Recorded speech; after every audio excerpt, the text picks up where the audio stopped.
Hello everyone.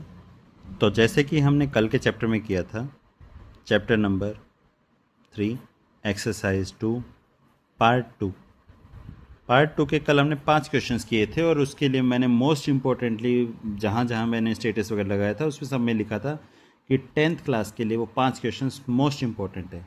ये जो पहले 5 क्वेश्चंस हैं, इस टाइप के क्वेश्चंस आगे कॉम्पिटिटिव एग्जाम में आपको बहुत देखने को मिलेंगे, शायद बोर्ड एग्जाम में भी देखने को मिल जाए। अब आप देखिए इससे नेक्स्ट क्वेश्चंस। आज हम बोर्ड की जगह इसका यूज़ इसलिए कर रहे हैं क्योंकि मौसम ख़राब होने की वजह से ये बारिश में इंसेक्ट्स वगैरह काफ़ी आ गए हैं, जिस वजह से वीडियो रिकॉर्ड करना बोर्ड के ऊपर पॉसिबल नहीं है। नोटबुक में हम इजीली कर सकते हैं। तो देखिए क्वेश्चन नंबर 6 में आपको एक डायग्राम दे रखा है। क्वेश्चन 6 समझिए। एक डायग्राम दे रखा है जिसमें ओ सेंटर है, दो कोड आपस में कट कर रही हैं। तो 6th क्वेश्चन, एक सर्कल बना लेते रफली, ये सेंटर ओ, ये दो कोड्स आपस में सर्कल में कट कर रही हैं किसी पॉइंट पी पे। एक कोड का नाम है ए बी, एक कोड का नाम है सी डी। अब आगे देखिए, ए से लेके पी तक आपको 4 दे रखा है, बी से लेके पी तक आपको 6 दे रखा है, सी से पी तक आपको दे रखा है 2, डी से पी तक मैं मान लेता हूँ x। देखिए, जब भी कोई दो कोड सर्कल में आपस में इंटरसेक्ट करती हैं, दो पार्ट्स में डिवाइड होती हैं, तो वो डिवीज़न, जैसे ए बी कोड के जो दो डिवीज़न हो गए उन दोनों की multiply A P multiply B P is equal to C D कोड जो दो डिवीज़न में डिवाइड हुए उन दोनों की मल्टीप्लाई आपस में इक्वल होगी।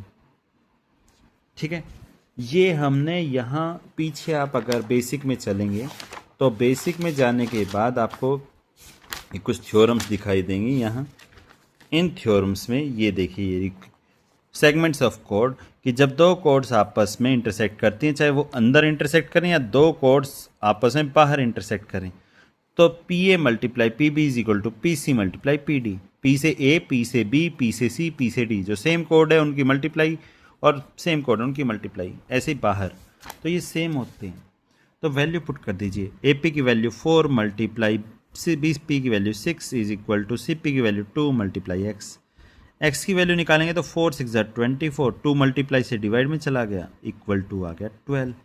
अब मुझे इस सर्कल का एरिया निकालना है। एरिया निकालने के लिए एक और बात बता देते हैं, ये आपको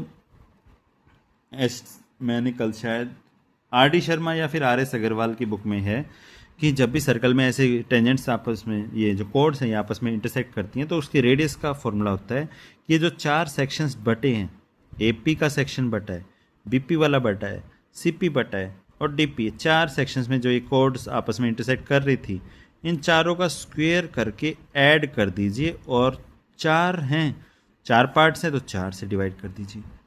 अगर ये 2 पार्ट होते तो 2 का स्क्वायर लेते और 2 से डिवाइड कर देते। 3 पार्ट में कैसे भी इंटरसेक्ट करते तो 3 से डिवाइड, जितने पार्ट्स में डिवाइड कर रहे हैं उनका स्क्वायर कीजिए और उतने नंबर से डिवाइड कर दीजिए। तो देखिए रेडियस स्क्वायर आ गया हमारे पास, ए पी का स्क्वायर, ए पी है 4, 4 का स्क्वायर, बी पी है 6, 6 का स्क्वायर, ऐसे ही सी डी सी पी हमारे पास 2 है, 2 का स्क्वायर, और डी पी हमने अभी निकाला है 12, 12 का स्क्वायर डिवाइडेड बाय 4। सारों को ऐड करोगे तो 16 + 4 20 हो गया, 144 + 36 180 हो गया, 180 + 20 हो गया 200, बाय में 4 आएगा तो ये आ गया 50। 50 is equal to R square आ चुका है। अब इस सर्कल का जो एरिया होता है पाई आर स्क्वायर, तो पाई मल्टीप्लाई में 50, तो ये आ गया 50 पाई। आप पाई की वैल्यू पुट करके आंसर निकाल सकते हैं, वरना पीछे आंसर आपका यही दे रखा है। फिर आइए नेक्स्ट क्वेश्चन पे। यहाँ कुछ स्पेसिफिक फॉर्मूले यूज़ करने हैं आपको, और वो फॉर्मूले आपको देखने को मिलेंगे अलग अलग बुक्स में, क्योंकि सीबीएसई काफ़ी सारी बुक्स को मेंशन करती हैं। नीचे वाले कंसेप्ट्स के फॉर्मूले आपको पीछे नहीं दे रखे। Next question number 7। 7th question में देखिए क्या दे रखा है। 2 सर्कल्स हैं, 2 सर्कल्स, एक की रेडियस 4 है, एक की रेडियस 14 है। एक्सटर्नल टेंजेंट जो कॉमन टेंजेंट है वो है, जिसकी लेंथ 24 दे रखी है। तो बना लीजिए, एक एक्सटर्नल टेंजेंट है जिसके ऊपर एक सर्कल ऐसे है, एक छोटा सर्कल ऐसे, इसकी रेडियस 4 दे रखी है, इसकी रेडियस 14 दे रखी है। अब ये जो लेंथ कॉमन टेंजेंट की लेंथ है जहाँ ये टच कर रही है, ये लेंथ हमें दे रखी है 24, और इसके सेंटर O, इसका सेंटर P मान लेते हैं। ये जो OP है मुझे ये डिस्टेंस D निकालना है। अब इसमें जब भी कोई दो टेंजेंट्स मतलब दो सर्कल्स एक कॉमन टेंजेंट को आपस में शेयर कर रही हो, तो जो ये हमारी लेंथ थी, तो ये जो लेंथ होता है ये लेंथ हो जाएगा फॉर्मूला कि जो इनके बीच के सेंटर्स का डिस्टेंस है, सेंटर के बीच का डिस्टेंस का स्क्वायर माइनस बड़े वाले सर्कल की रेडियस माइनस छोटे वाले सर्कल की रेडियस का स्क्वायर। इस फॉर्मूले में वैल्यू पुट कर दीजिए। L की जगह 24 equal to under the root D square minus 14 minus 4 का स्क्वायर, ये बड़े वाले की रेडियस माइनस छोटे वाले की रेडियस।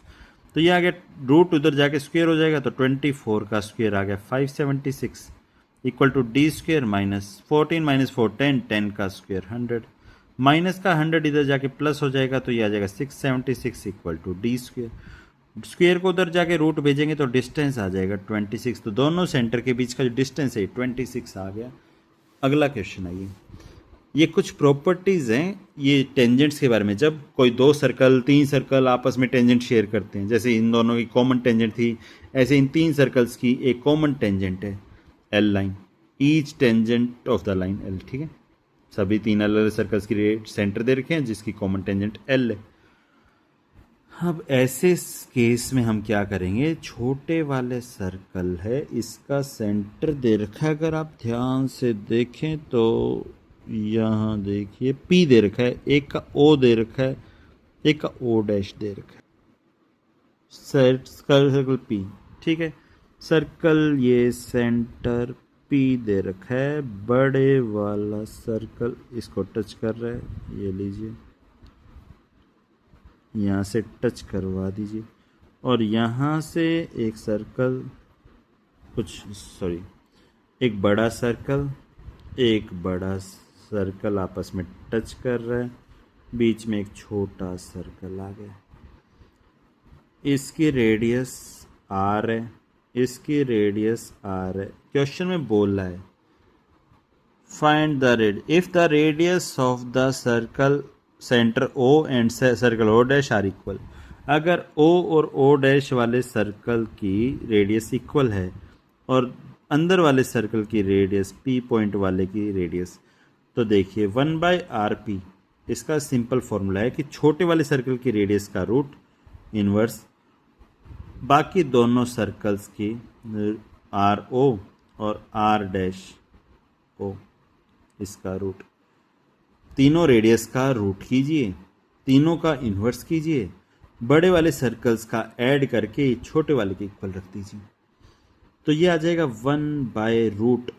छोटे वाले सर्कल की रेडियस दे रखी है 6, तो 1/√6, दोनों की रेडियस इक्वल दे रखी है तो 1/√R प्लस 1/√R, इन दोनों को प्लस करोगे तो ये आ जाएगा 2/√R is equal to 1/√6।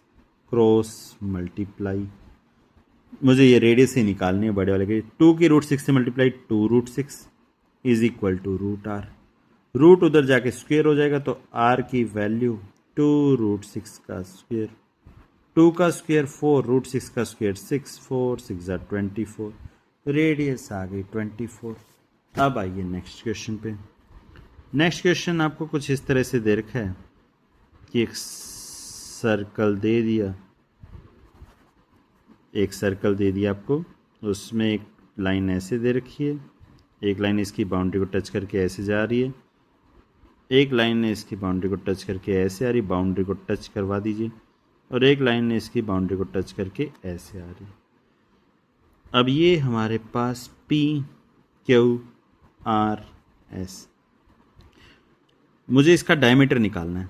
P से मैंने S के ऊपर एक परपेंडिकुलर डाला, Q से भी एक परपेंडिकुलर डाल दिया सर्कल पे, सर्कल के नीचे वाली लाइन पे, सर्कल के अंदर से क्रॉस होते हुए ये। अब ये परपेंडिकुलर इसके डायमीटर के पैरेलल होगा, 90 डिग्री ना, तो इधर वाला भी 90 हो जाएगा, इधर वाला भी 90 हो जाएगा, तो ये दोनों लाइनें पैरेलल हो जाएंगी। मैंने बीच में सेंटर में से निकाल दी एक लाइन जो इन दोनों के पैरेलल है, तो वो डायमीटर आ जाएगा। तो अगर मेरे पास ये M पॉइंट ले लो, ये N पॉइंट ले लो, अगर मेरे पास PM की वैल्यू आ जाए तो वही हमारा आंसर होगा, क्योंकि मुझे इस क्वेश्चन में डायमीटर निकालना है। क्वेश्चन की स्टेटमेंट ये रही, PQRS सर्कल के अंदर बना हुआ है, पी एस और क्यू आर 25-25 दे रखा है, मतलब इधर वाली साइड भी 25, इधर वाली साइड भी 25 दे रखी है। फिर आइए पी क्यू 18 दे रखा है, पी से क्यू तक 18 दे रखा है। अब अगर ये लाइनें पैरेलल हैं तो यहाँ से लेके यहाँ तक भी 18 ही होगा।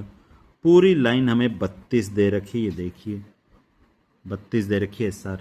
एस आर 32 है। जब दोनों की हाइपोटेनस सेम है, दोनों की हाइट सेम है, तो दोनों का बेस भी सेम होगा। बेस को अब क्या करें, 18 ये कंप्लीट आ चुका, 32 में से 18 माइनस करके देखो, 32 में से 18 माइनस किया, हमारे पास आ गया 14। 14 को मैंने दो इक्वल पार्ट में बांटा, 7 इधर 7 इधर। अब एक ट्राइंगल ले लीजिए जहां से कोई भी राइट एंगल ट्राइंगल, या इधर वाला ले लो चाहे उधर वाला ले लो। पी एम एस हाइपोटेनस का स्क्वायर इक्वल टू बेस का स्क्वायर प्लस परपेंडिकुलर का स्क्वायर। हाइपोटेनस मतलब 25 का स्क्वायर, बेस मतलब 7 का स्क्वायर, और हाइट मान लेते हैं एच, परपेंडिकुलर हाइट, वही डायमीटर आ जाएगा, तो हाइट का स्क्वायर। 25 का square 625 is equal to 49 plus H का स्क्वायर। प्लस का 49 उधर जाके माइनस हो जाएगा, ये आ जाएगा 576 इज इक्वल टू एच का स्क्वायर।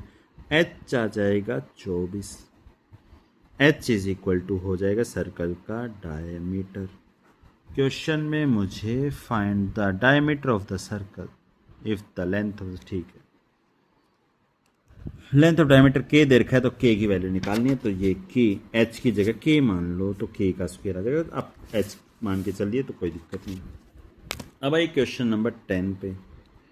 10th क्वेश्चन में आपको दे रखा है इस तरह से, एक सर्कल के अंदर दूसरा सर्कल, तो एक लाइन, एक सर्कल जिसकी बाउंड्री ऐसे टच कर रही है, इसको भी और एक कंप्लीट इसको टच करवाते हुए बना लीजिए ऐसे। देखिए ये सेंटर है सर्कल का, पी पॉइंट ले लेते हैं, ये सेंटर है, क्यू पॉइंट ले लेते हैं, अंदर वाले की रेडियस आर ले लेते हैं, छोटा आर, तो ये रेडियस भी आर हो जाएगी, ये रेडियस भी आर हो जाएगी। अब एक छोटी सी बात बताइए, सर्कल की बाउंड्री से ही अगर कोई लाइन टच कर रही है तो टेंजेंट कहलाएगी। टेंजेंट पे 90 डिग्री, टेंजेंट पे 90 डिग्री, सर्कल की ये जो दोनों लाइनें कट कर रही हैं भी 90 डिग्री, तो ये भी 90 डिग्री, स्क्वायर हो गया। अब देखिए ये आर है तो ये भी आर हो गया, तो ये मेरा एक स्क्वायर कुछ इस तरह से बन रहा है, ठीक है। ये भी आर, ये भी आर, ये भी आर, ये भी आर, तो मैं ये बीच का ये निकाल लेता हूँ, इस सेंटर से इस सेंटर की दूरी, ताकि कंप्लीट दूरी आ जाए। ये आर और इधर वाला आ जाए तो वो सॉल्व कर लेते हैं। तो ये आ जाएगा हमारे पास बेस का स्क्वायर प्लस परपेंडिकुलर का square under the root, R square plus R square under the root 2r square under the root, तो ये √2r आ जाएगा। ये वाला कितना आ जाएगा, √2r, और आगे वाला यहाँ से यहाँ तक r है, तो कंप्लीट हमारे पास आ गया r प्लस √2r। इस पॉइंट से बाउंड्री तक का डिस्टेंस जो कि कहलाता है रेडियस, बड़े वाले सर्कल की रेडियस, और बड़े वाले की सर्कल की रेडियस हमें दे रखी है 1 यूनिट बिगर सर्कल की, तो इसको पुट कर दीजिए इक्वल टू 1। आर कॉमन ले लीजिए, 1 प्लस √2 इक्वल टू 1। आर की वैल्यू आ जाएगी 1/1 प्लस √2। क्वेश्चन में देखा है 1/1 प्लस √k, तो k की वैल्यू आ जाएगी 2। ये देख लीजिए, ये आ गई वैल्यू। आज के लिए फ़िलहाल हम इतना ही करते हैं, बाकी कल वीडियो में करेंगे। Thank you.